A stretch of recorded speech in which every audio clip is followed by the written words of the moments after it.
আজ 30শে এপ্রিল বাছাই করা কিছু গুরুত্বপূর্ণ খবর। নেতার মতো কাজ করছে আইপিএস সিংঘাম, বললেন অধীর রঞ্জন চৌধুরী। বাংলায় 2 দফায় ভোট পরবর্তী হিংসা বাড়তে পারে, এমনটাই ইঙ্গিত। ট্রেনে ভোটের পরবর্তীতেও 2 মাস কেন্দ্রীয় বাহিনী থাকবে বাংলায়, বললেন স্বরাষ্ট্রমন্ত্রী অমিত শাহ। দ্বিতীয় দফার ভোটে বিকেল 5টা পর্যন্ত 89.99% ভোট এক্সিট পোল হয়েছে। বোনের কঙ্কাল দেখাতে স্টেট ব্যাংক থেকে 19,402 টাকা সুদসহ পেলেন।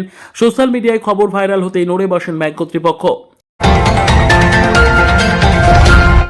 রানীনগরে ব্লকের অধীন উচ্চ মাধ্যমিক ছাত্রীর ওপর হামলা, কিছু যুবকের হেনস্থার প্রতিবাদী গ্রেপ্তার করল রানীনগর থানার পুলিশ। আম জনতা উন্নয়ন পার্টির চেয়ারম্যান হুমায়ুন কবির 2টো আসনেই জয়ী, পরে একটি আসনেই থাকবেন। 2029 সালে বহরমপুর লোকসভা কেন্দ্রে প্রার্থী হবেন হুমায়ুন কবির, এমনটাই বললেন।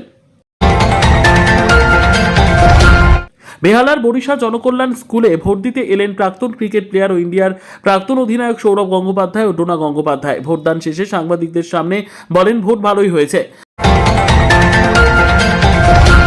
রামের নাম নিয়ে রাজনীতি, এখনো তৃণমূল কংগ্রেসের এত খারাপ দিন আসেনি, বললেন সায়নী ঘোষ। অডিটন স্পিচ অ্যান্ড হিয়ারিং ক্লিনিক, এখানে উন্নত মানের মেশিনের সাহায্যে নাক গান গলার পরীক্ষা করা হয়। এছাড়া উন্নত মানের কানের মেশিন পাওয়া যায়। বাচ্চাদের স্পিচ থেরাপির মাধ্যমে তোতলা দেরিতে কথা বলা বা কথা বলতে না পারার সুচিকিৎসা করা হয়। আমাদের ঠিকানা দমকল তেঁতুলতলা এইচপি গ্যাস অফিসের নিকট।